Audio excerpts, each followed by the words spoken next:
Всем привет, дорогие друзья! В последнее время разработчики стараются превратить игры в так называемые Live Services, сервисы с онлайн-компонентой, годовыми пропусками и миллионами микротранзакций. Таким образом, создатели хотят заинтересовать игрока своим проектом на долгое время, и главное, чтобы он тратил на него свои деньги. Существуют успешные примеры подобных проектов, но, к сожалению, в последнее время наблюдается печальная тенденция – превращение одиночных игр в сервисы. Не нужно идти далеко, достаточно взглянуть на то, что Rocksteady сделали с отрядом самоубийц, и как они фактически уничтожили серию Arkham. А последняя игра Skull and Bones от Ubisoft выглядит слабо и играется настолько уныло, что кажется, будто Корсары из 2000-х – эталон пиратских игр, при том, что стоили они копейки. Хотя выбранное направление разработчиками огорчает, существуют студии, которые выпускают одиночные игры, оторваться от которых просто невозможно. Особенно радует, когда это полноценное приключение, без всяких дополнений и транзакций. В Steam среди лидеров продаж до сих пор находится Baldur's Gate 3, игра, дарящая ощущение эпического, захватывающего приключения, с интересной историей, заданиями, хорошей графикой и захватывающим геймплеем. В этом видео я хочу рассказать вам об одном крайне интересном проекте, который сможет порадовать вас увлекательной историей, миром и лором. Если вы соскучились по ролевым играм с интересными темами и механиками, то вам определенно стоит узнать про проект студии The Fool's Theory – The Thaumaturge. Thaumaturge – это ролевая игра, действие которой происходит в Варшаве 1905 года. Главный герой, молодой человек по имени Виктор Шульский, отправляется в заброшенную деревню, так как узнал, что там проживает один целитель, который, возможно, сможет помочь ему с необычным недугом. Дело в том, что Виктор является тауматургом. Кто такой тауматург, спросите вы? Тауматурги — это люди, которые способны видеть различных демонов или салюторов, как их называют в игре. И самое главное, они могут подчинять себе их силу. У каждого человека есть свой личный изъян, будь то гордыня, алчность, жажда власти и силы, азарт и прочее. Поэтому, когда существа замечают эти изъяны, они присоединяются к человеку и становятся своеобразным невидимым мастером, который тянет за ниточки жизни. Тауматурги способны видеть этих существ и подчинять их своей воле, таким образом получая их силу. Виктор после неудачной попытки подчинить себе нового салютора теряет связь со своим упырем, и поэтому иногда не может различать реальность от вымыслов. В деревне он находит лекаря, экстравагантного целителя по имени Распутин, который помогает ему излечиться. Немногим позже Виктору приходит телеграмма о смерти его отца в Варшаве, и он вместе со своим новым знакомым отправляется в родной город, чтобы узнать, что же на самом деле произошло, и оказывается втянутым в водоворот разнообразных событий. О других особенностях салюторов и тауматургов мы поговорим очень скоро, а сейчас я хочу сфокусировать ваше внимание на главной особенности игры, а именно на захватывающем и разнообразном приключении. Проект сможет удовлетворить тех, кто скучает по интересным ролевым играм, где есть несколько способов пройти одно задание, где от вашей прокачки и решений будет меняться история и отношение к протагонисту других персонажей, где сами задания очень разнообразны, начиная от семейных тайн, поиска серийных убийц, подавления бунтов, секретных бойцовских клубов и заканчивая государственными интригами, которые могут изменить судьбу империи. Отдельно стоит отметить сеттинг игры. Варшава 1905 года – это мегаполис, где собрались люди разных национальностей с разными идеями. Тут вам и русская злая империя, казаки, евреи, которые контролируют свой кусочек города, и, естественно, различные повстанческие организации, даже своего рода иллюминаты, которые хотят взять под контроль все. Хотя вам и встретятся некоторые характерные стереотипы, не стоит переживать. Разработчики в самом начале заявляют, что игра лишь пытается показать разнообразный город того времени, где живут люди разных национальностей, и при этом не стараются кого-то оскорбить. Тем более приятно, что проект полностью переведен на русский язык и продается на территории России и Беларуси. Несмотря на тяжелую политическую ситуацию в реальном мире, я считаю, что игры — это произведение искусства, и они должны объединять игроков по всему миру. За это разработчикам огромное уважение. Кто вообще состоит в команде Fool's Theory? Это эксперты-выходцы из разных студий, которые собрались в одну команду в Польше и хотят дарить игрокам захватывающие увлекательные ролевые игры. В их портфолио есть игра Seven, Thaumaturge, и они вместе с CD Projekt Red работают над ремейком первого Ведьмака. Так что опыт в жанре у создателей есть. К чему я это вам рассказал? Дело в том, что Thaumaturge очень напоминает первого Ведьмака, крайне интересную игру с отличными заданиями, миром и сюжетом, но с немного отталкивающим и монотонным геймплеем. Играя, у вас часто будет появляться чувство, что проект состоит из трех отдельных элементов. Крутая история, однотипные сайд-квесты и нудноватая боевка. Поэтому давайте поговорим обо всех этих элементах отдельно. Самая большая увлекательная часть проекта — это сюжет и исследование локаций. Как я уже сказал, история не торопится. Сначала вы начинаете с небольшой деревушки, где вас обучают управлению и основным механикам, и потом вы попадете в Варшаву, где вам предстоит выяснить, как умер отец Виктора, которого он не видел более 15 лет. Вы знакомитесь с сестрой Лигией, узнаете, чем знаменита семья Шульских, ходите по весьма красивому и детализированному городу, смотрите, как ходят трамваи, люди работают на улицах, в кафе сидят барышни в красивых нарядах. Атмосфера в игре вне всяких похвал. К сожалению, в игре нет бесшовного мира, то есть общая карта разделена на несколько маленьких уровней, которые вы можете исследовать, и чтобы перемещаться по ним, вы должны использовать либо трамвайные остановки, либо повозки. Среди локаций вы побываете в самой Варшаве, еврейском районе, небольшом городке рыбаков, в порту, на огромном базаре и даже отправитесь в Ригу. Каждый уровень запоминается своим дизайном и атмосферой. Например, в Варшаве стоят красивые здания, везде рестораны, ходят трамваи, рабочие постоянно что-то делают. В селении рыбаков везде грязно, люди плохо одеты, на улицах стоят женщины, предлагающие эскорт-услуги. Шпана гоняет мяч в узком переулке. На базаре продавцы орут, чтобы привлечь внимание покупателей, много разных стендов с едой и прочими вещами. Визуально тут все красиво, пятая версия Unreal Engine показывает отличную картинку. Правда, есть небольшие проблемы с оптимизацией, но об этом позже. Заняться в этом мире есть чем, и по сути все задания разделены на три типа. Основные, которые двигают вперед всю историю, второстепенные квесты, которые почти всегда рассказывают интересную мини-историю, а некоторые вовсе помогают раскрыть прошлое Виктора, как он стал тауматургом и как он получил своего упыря. И третье — это задание в стиле «найди локацию и предмет, получи немного опыта». То есть собирательные квесты. С историей тут все хорошо, правда, по моему мнению, если гнаться только за ней, то проект окажется весьма коротким. Если не отвлекаться на побочные задания и собирательства, то проект можно пройти за 10 часов.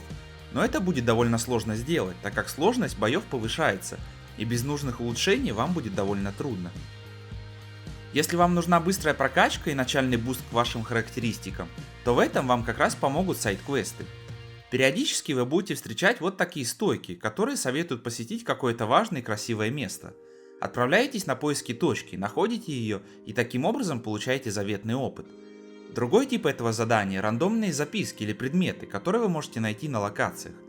К примеру, идете вы по улице и замечаете странный плакат.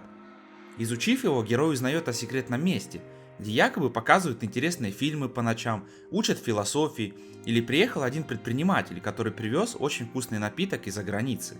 Следуя пометкам, вы собираете нужную информацию, и в итоге открывается место, куда вам следует сходить. Взаимодействуйте с точкой, видите небольшую зарисовку и получаете опыт. По сути, это просто собирательные квесты, которые дают заветный буст к прокачке, и в целом, если вы хотите быть сильным и красивым тауматургом, то пропускать их нежелательно, благо проходятся они быстро из-за небольших размеров уровней. Лично мне больше всего понравились дополнительные задания. Дело в том, что Тауматург — это одна из тех игр, где само приключение, улучшение персонажей и взаимодействие с другими героями, а также прохождение сайд-квестов, являются более интересными, нежели основная сюжетная линия. И не поймите неправильно, политические интриги, проклятия, семейные тайны — все это крайне интересно, особенно когда у вас в руках будет возможность повлиять на судьбу целой империи.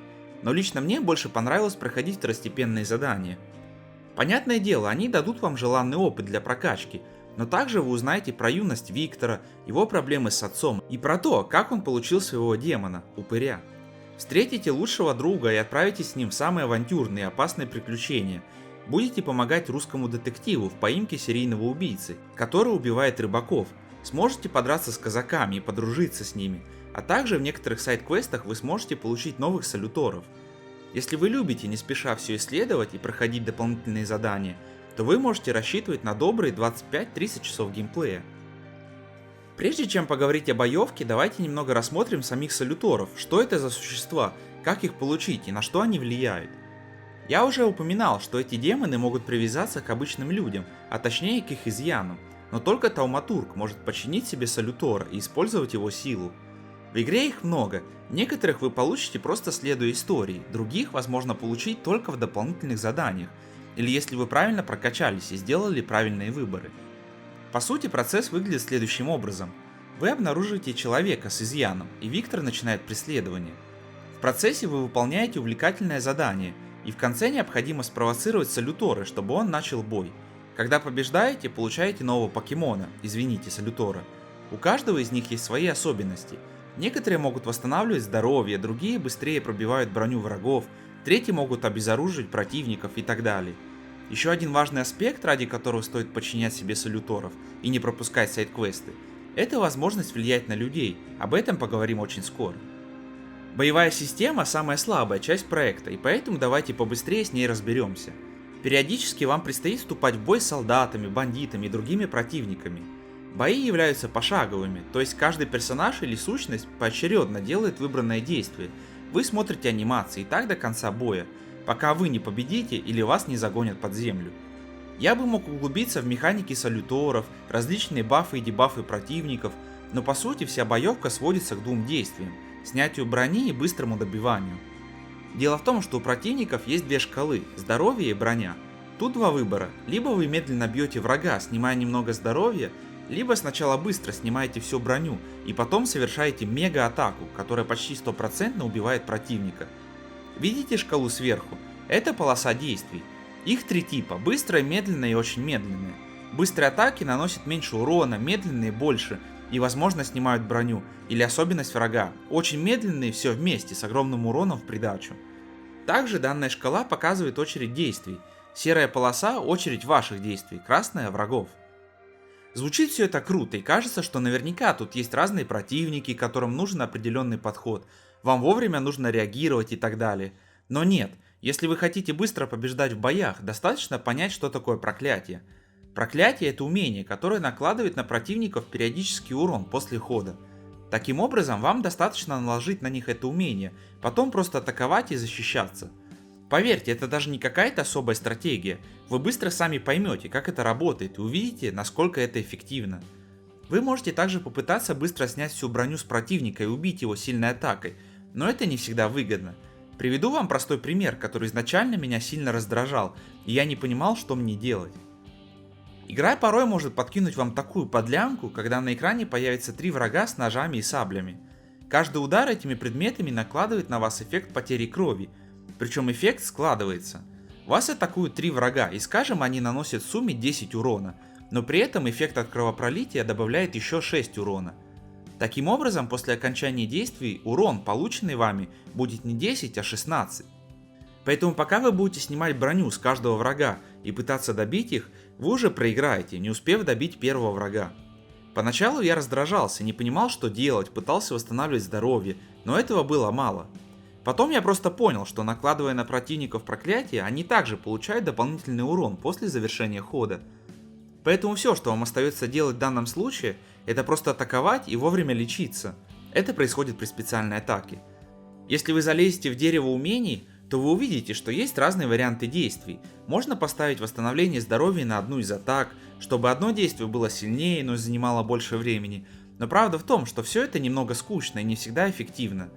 Если вы любите копаться в разных вариантах и любите экспериментировать, то игра дает вам эту возможность, так как перед каждым боем вы можете изменить атаки и различные умения, да и каждый салютор имеет свои особенности и умения. Но это вскоре надоедает, так как, во-первых, анимации довольно долгие и повторяются. Опять же, возьму в пример трех врагов с ножами, у них одна и та же анимация. Поначалу смотреть на это прикольно и увлекательно, но на 10-й раз начинает немного утомлять. Создатели прекрасно это понимают, поэтому в опциях есть вариант ускорить бои в 1,5 или в 2 раза, что я и сделал. Наверняка многие из вас скажут: ну ты и лох, это же пошаговая боевка, тут нужно разбираться в скиллах и менять прокачку, таким образом будет интересно и появится некое испытание. Вы абсолютно правы, но дело в том, что самих стычек в игре не так уж и много. С 20 часов моего прохождения бои заняли от силы 2-3 часа. То есть боевка это всего лишь 10-15% всего проекта, а некоторые схватки можно и вовсе избежать. Поэтому для любителей именно боевой системы и глубины умений и возможностей плохие новости. Игра совсем не про это. А для тех, кто не хочет особо напрягаться, создатели предусмотрели возможность прямо во время игры менять сложность боев. Достаточно сделать это в настройках. Понимаете меня правильно? Прокачка и собирание различных существ крайне важны. У вас повышается здоровье, появляются новые умения, атаки становятся мощнее. И это безусловно важно. Но больше всего улучшения важны в самих заданиях и при диалогах с персонажами. Ведь как в лучших ролевых играх, у вас есть различные характеристики: красноречие, поступки, удача, сила, харизма и прочее.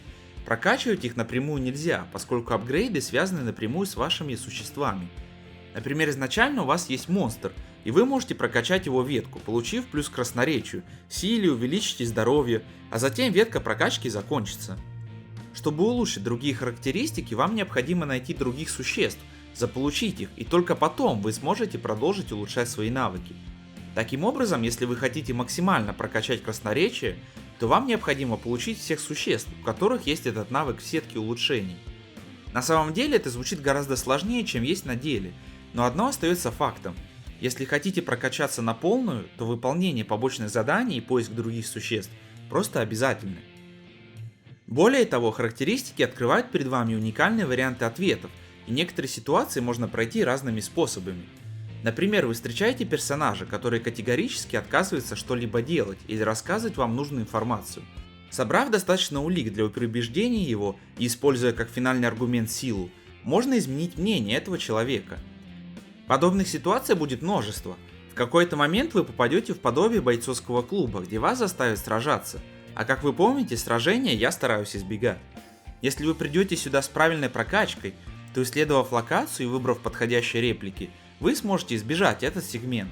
Важен и изъян протагониста, а именно гордыня. Во многих диалогах будет выбор использовать ответ, основанный на гордыне. И каждый такой выбор будет увеличивать эту характеристику. В некоторых случаях это поможет открыть новые ответы или действия в диалогах, а иногда наоборот закроет некоторые варианты, потому что вы становитесь слишком гордым. Этот аспект вместе с другими навыками и силами существ может открыть невиданные варианты прохождения миссий, где ваши действия могут привести к неожиданным ситуациям или позволить избежать их. И конечно, в важных сюжетных миссиях ваш выбор может кардинально изменить финал истории, а учитывая открытие новых вариантов действий или ответов, сделать выбор становится непростой задачей. Наконец, давайте немного поговорим о технической составляющей и общих ощущениях от игры. Я уже упоминал, что движок проекта Unreal Engine 5, который недавно получил неоднозначные отзывы.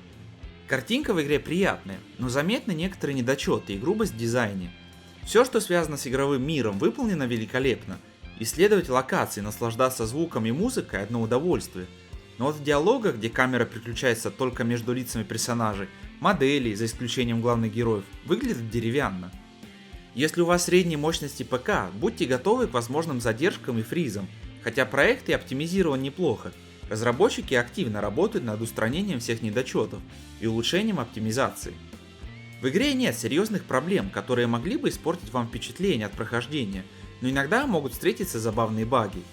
Однажды мне попался момент, когда персонаж быстро вертел головой, словно кто-то невидимый пытался его удушить. И в целом, учитывая компактность игрового мира, разделенного на мини-локации, игра порой может казаться довольно бюджетной. Разработчики, безусловно, имели грандиозные планы и геймплейные механики, которые они хотели воплотить в жизнь. Однако, поскольку это не проект уровня AAA и уж тем более не Skull and Bones, некоторые идеи удалось реализовать блестяще, а некоторые не совсем по плану. Если вы знакомы с различными европейскими RPG вроде первых Risen, Alex, Mars, Warlocks, то вы поймете, о чем я говорю. В Thaumaturge присутствует захватывающая история с отличным дизайном, впечатляющая механика с использованием существ и достойная система прокачки. Однако все это не раскрывается в полной мере из-за технических и бюджетных ограничений. Боевая система определенно нуждается в доработке, как и создание, если не огромного, то хотя бы единого и бесшовного мира, чтобы игрок не был вынужден постоянно перемещаться по небольшим мини-локациям с постоянными загрузками. Я мог бы рассказать еще много о геймплее и сюжете, но не хочу вдаваться в подробности и портить вам впечатление от игры. Подводя итог, Thaumaturge — это отличная ролевая игра с увлекательной историей в красивом историческом сеттинге, которая предлагает интересные механики с использованием существ, хотя боевка и оставляет желать лучшего.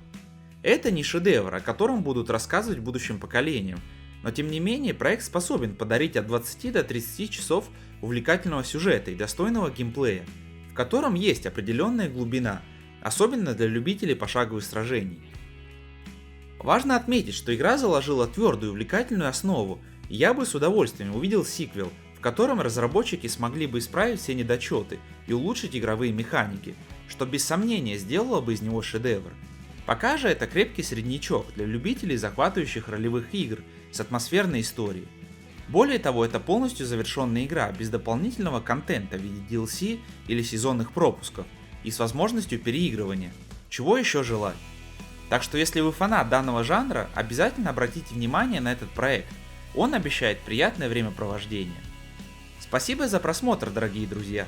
Если вам понравился этот ролик, поставьте лайк и подпишитесь на канал.